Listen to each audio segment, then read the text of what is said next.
guys, Sprite here from Conde Systems, and today I want to talk about stacking metal. So this is a really popular thing that a lot of people have been doing, but we don't really have a video showing you how to do it yet. So the great thing about stacking metal is that you can take a regular photo that would normally be about $5 or $10, add just a little mounting block and a piece of metal to the back, and you've increased the value threefold of your image. So I have a couple of different designs here and a couple of different ways to show you kind of how to stack metal. So these two photos have a focal point that have been taken out of the back image and just stacked. So you can see it's got the little block in the center there. And then this one actually has a background pattern with text in the center. So there's a couple of different ways you can do it. Don't be scared to mix the types of metals that you're doing. So for instance, having like a glossy finish in the back and maybe a matte finish in the front. So what we're gonna do today is a cute little art piece with two different styles of metal. So what I'm gonna need today is my artwork, my metal, my mounting blocks, some E6000 to mount the block, some heat tape, scissors, and some gloves. So let's go ahead and press the metal.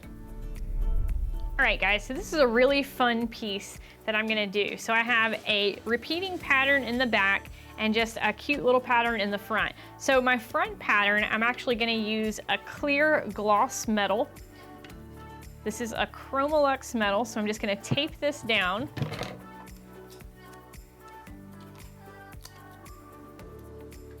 And then for the back piece, I'm gonna use this semi-gloss white. So we're gonna have contrasting metals and you guys get to see what that looks like. So we'll tape this down. All right, now let's head to the press. I'm gonna place some protective paper down on the bottom. I'm gonna place my metal image face down, metal face up. And I'm actually gonna press both of these pieces at the same time just to save me a little bit of time. So I'm gonna make sure they're nice and centered on my platen. I'm gonna cover all of this with a piece of polypoplin fabric. Now in a pinch, you can use protective paper, but we've just noticed that the polypoplin acts as a moisture barrier and is really, it works a little bit better when you're sublimating. So we'll go ahead and close the press. Remember to check our website, Conde.com, for all of our time, temps, and tips. All right, that sound means we're done. Let's check and see what we got.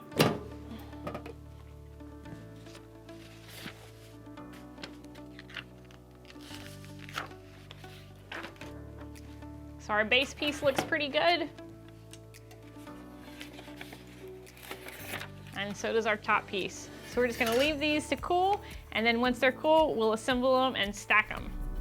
All right guys, my metal is cool, so let's go ahead and assemble our stacked pieces. I'm gonna start with my smaller piece, and I'm gonna attach a mounting block to it. First, I'm gonna take off the protective paper on the double-sided tape. Stick it on there. And then I'm going to apply my mounting blocks to the back of my large piece first. So this piece is actually going to sit catty corner. So let me go ahead and turn it over. I'm gonna apply my large block to the top. And this is for mounting purposes. You can see it has the keyhole in there for the screw or the nail. And then to keep it level, we're gonna add this piece to the bottom.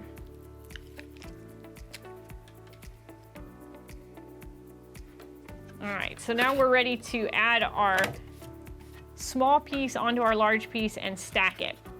So the way we're gonna do that permanently is with this E6000 adhesive.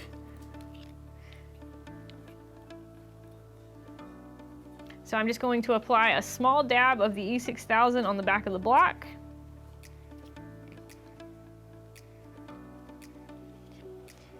And I have a small dot here that represents the center of my large piece of metal. And I'm just gonna line it up as best as I can. The great thing about using the E6000 is that until it bonds, it will be slippery, so you can move the piece as you need it.